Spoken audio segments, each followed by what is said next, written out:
Hello दोस्तों, मैं इंद्रेश अपने YouTube channel Indresh GS classes में आप सभी का स्वागत करता हूं। तो दोस्तों आज हम लोग पॉलिटी में क्या देखेंगे।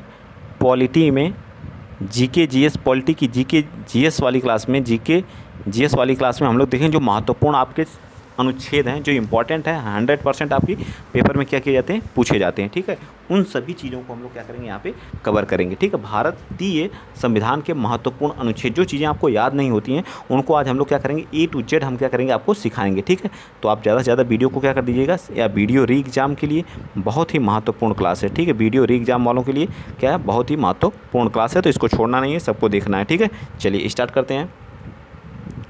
ठीक, स्टार्ट करिए। देखिए अनुच्छेद हमारा आर्टिकल 1 क्या कहता है। आर्टिकल 1 कहता है कि संघ का नाम और राज्य क्षेत्र, मतलब संघ का नाम और राज्य क्षेत्र हमारा क्या अनुच्छेद 1 में है। ठीक है, अनुच्छेद 1 ये सभी भाग 1 के भी हैं, याद रखिएगा। ये क्या है, भाग 1। ठीक है, ये भी अब मैं यहाँ पे बताता चलूँगा, भाग 1 के हैं तीनों अनुच्छेद। ठीक है, ठीक, चलिए तो अनुच्छेद हमारा क्या है, अनुच्छेद 2 क्या है।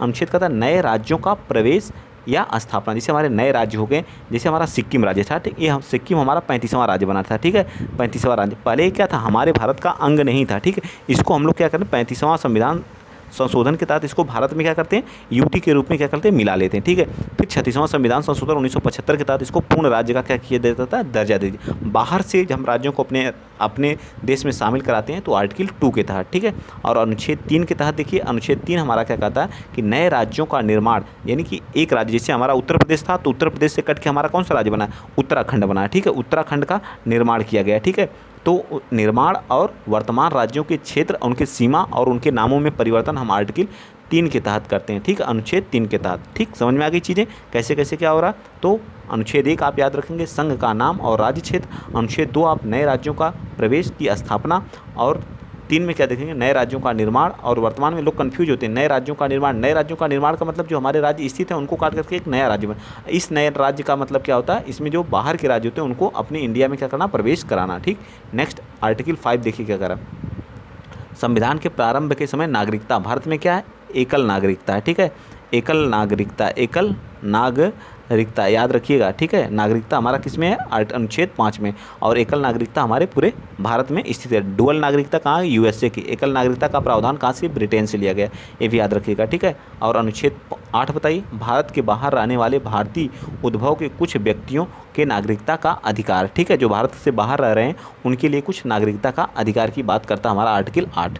ठीक है, इंपॉर्टेंट हम बस देखेंगे। ठीक है, चलिए अब यहाँ से हमारा जो ये भाग 3 स्टार्ट हो जाता है। ठीक है, भाग 3 मैं बताता रहूँगा। भाग 3 हमारा 14 कहाँ से, 12 से स्टार्ट होता है। ठीक है, 12 से लेके 35 तक है। तो हमारा आर्टिकल 14 में क्या, विधि के समक्ष समानता का अधिकार, मतलब सबके साथ क्या करना है, विधि से सबके समान क्या, समानता का अधिकार। ठीक है, आर्टिकल 15 बहुत इंपॉर्टेंट है, ये सभी आर्टिकल बहुत इंपॉर्टेंट है, हमेशा परीक्षाओं में पूछे जाते हैं। धर्म, मूल वंश, जाति, लिंग या जन्म या स्थान के आधार पर विभेद, मतलब किसी के साथ लिंग, उनके धर्म, उनकी जाति के या जन्म स्थान के आधार पर हमें भेदभाव नहीं करना। ठीक, इस चीज़ को आप लोग अनुच्छेद 15 में क्या करेंगे, याद रखेंगे। ठीक है, और अनुच्छेद 16 हमारा क्या था, लोक नियोजन के विषयों में अवसर की समानता। जैसे बीडीओ की जो नई वैकेंसी आई है, बीपीओ की, ठीक है, उसमें क्या है, जो आरक्षण की बात की जाती है, ओबीसी आरक्षण की। ठीक है, ओबीसी उसमें उसकी कितनी है, 139 सीट है। ठीक है, सिर्फ 9% आरक्षण दिया गया। तो यही हमारा क्या, एक गलत है। लेकिन सबके हमारा हमारा संविधान क्या करता है, सबको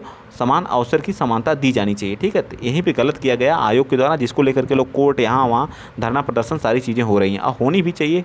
क्यों आप ऐसा कर रहे हो। ठीक है, चलिए आर्टिकल आप बताइए 17। आर्टिकल 17 कहता है कि अस्पृश्यता का अंत, मतलब किसी के साथ अनटचेबिलिटी, मतलब छुआछूत का अंत होना चाहिए। मतलब किसी के साथ छुआछूत, जैसे कि मैं इनको छोटी जात के हैं, बड़ी जात के हैं, ऐसा व्यवहार नहीं करना चाहिए। ठीक है, चलिए नेक्स्ट पॉइंट। अनुच्छेद 18 क्या कहता है, उपाधियों का अंत। जो उपाधि प्राप्त हैं आपको, वो सभी उपाधियों का क्या होना चाहिए, अंत होना चाहिए। ठीक है, आर्टिकल हमारा 18 कहता है। आर्टिकल 19 का क्या कहता है, 19 कहता है वाक्य स्वतंत्रता आदि विषयों का संरक्षण है। क्या वाक्य, मतलब बोलने की आज़ादी है। जो हमारे संविधान हमको बोलने की क्या करता है, आज़ादी देता है, घूमने की आज़ादी देता है, कहीं पे हमें ज़मीन खरीदने की आज़ादी देता है, कहीं पे हमें व्यापार करने की आज़ादी देता है। ठीक है, ये सभी हमारा संविधान देता है। इसमें कुल 6 तरह की हमें क्या दी है, ये आज़ादी मिली हुई है। ठीक, कहीं भी सफा करने की आज़ादी भी हमें प्राप्त है। ठीक, नेक्स्ट चलिए। आर्टिकल हमें क्या करता है, आर्टिकल 20 क्या कहता है कि अपराध के लिए दोष सिद्धि संबंधी संरक्षण है, अपराधों के लिए दोष सिद्धि के संबंध में संरक्षण की बात करता है हमारा आर्टिकल 20। आर्टिकल 21 क्या कहता है, प्राण एवं दैहिक स्वतंत्रता का संरक्षण, और 21 के काम है 6 से लेकर 14 वर्ष के बच्चों को निःशुल्क क्या करना, निःशुल्क शिक्षा का प्रावधान भी करता है हमारा आर्टिकल 21 का ए। ठीक है, ये भी याद रखिएगा। ठीक, तो ये आपके सामने है, अगर 60 स्क्रीन लेना चाहिए तो ले सकते हैं, बहुत ही महत्वपूर्ण है। इन्हीं में से 100% 1 से 2 क्वेश्चन आपके 100%। आज की क्लास को हल्के में ना लीजिएगा, बहुत महत्वपूर्ण क्लास है।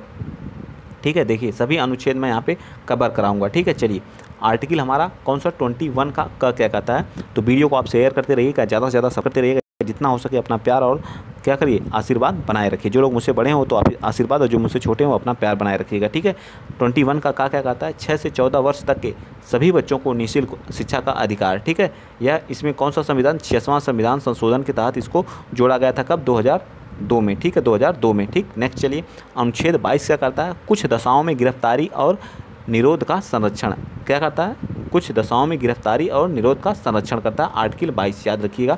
और आर्टिकल 23 क्या कहता है, ये शोषण के विरुद्ध अधिकार हैं। दो आर्टिकल आते हैं शोषण के विरुद्ध, जिसमें हमारा 23 क्या कहता है, मानव दुर्व्यवहार एवं बलात् श्रम का प्रतिषेध। ये चीज़ें याद हैं तो इन्हीं से क्वेश्चन आ जाएंगे। ठीक है, 100%।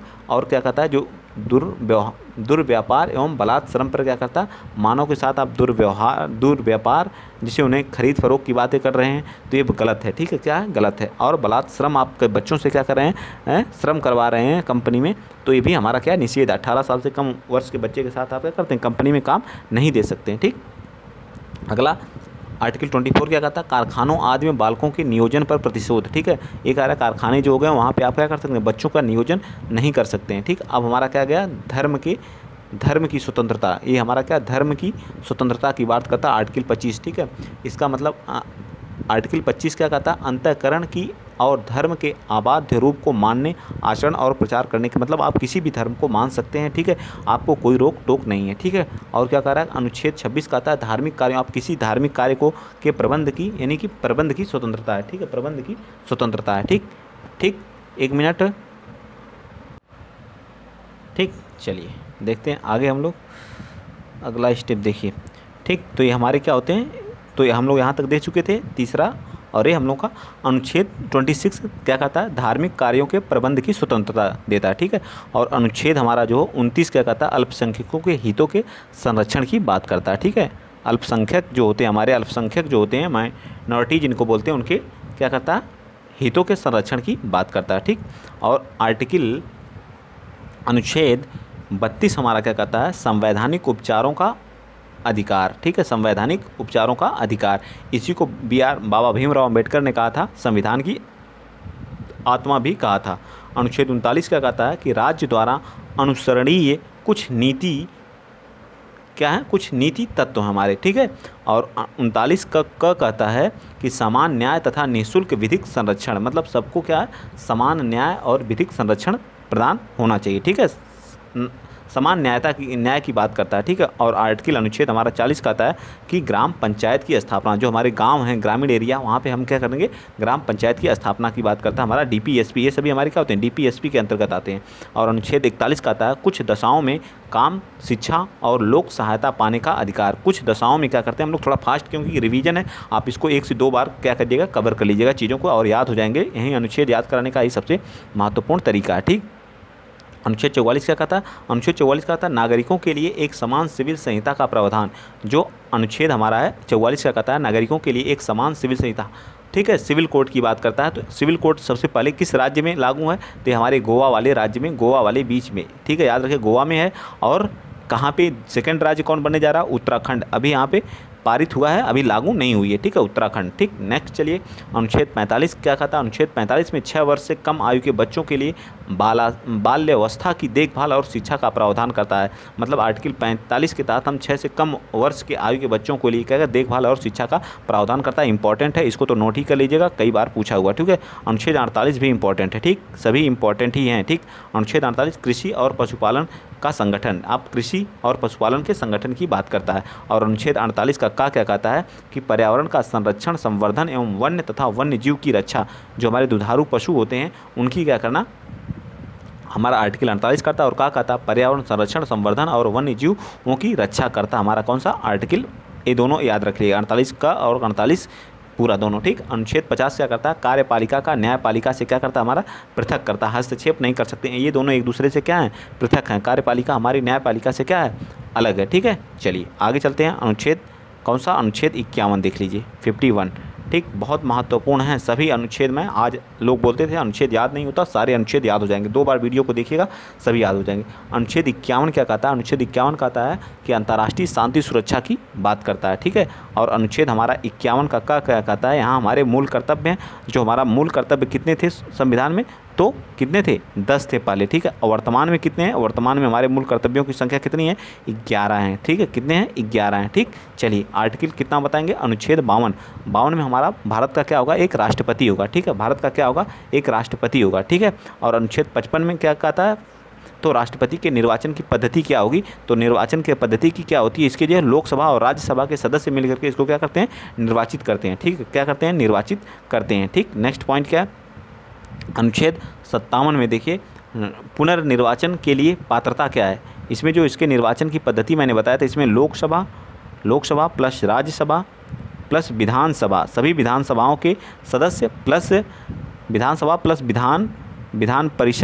विधान परिषद प्लस जो हमारे यूटी में जो जहाँ यूटी है वहाँ के विधान सभा के सभी सदस्य क्या करते हैं, इसको निर्वाचित करते हैं, ठीक है। इसके पुनः निर्वाचित होने की पात्रता हमारे 57 में है। अनुच्छेद 58 में राष्ट्रपति के पद की योग्यता क्या होनी चाहिए, इसकी बात करता है। और अनुच्छेद 60 के तहत राष्ट्रपति क्या करेगा, शपथ कैसे लेगा, इसकी बात करता है, ठीक है। तो याद रखेंगे 52 में भारत का राष्ट्रपति होगा, 53 में इसके कार्यपालिका की शक्ति की बात करता है, ठीक है। इसकी 54 में क्या होता है, इसका मतलब कार्यकाल कितना होता है, समय क्या होगा। और 55 में क्या करता है, राष्ट्रपति के निर्वाचन की पद्धति है। 57 में क्या है, पुनः निर्वाचन होने की पद्धति है। 58 में क्या है, राष्ट्रपति पद की योग्यता है, योग्यता क्या होगी। और 60 में क्या है, राष्ट्रपति द्वारा शपथ की बात करता है 60 में। और 61 में इस पर महाभियोग चलाया जा सकता है, ठीक है, महाभियोग चलाया जा सकता है, ठीक।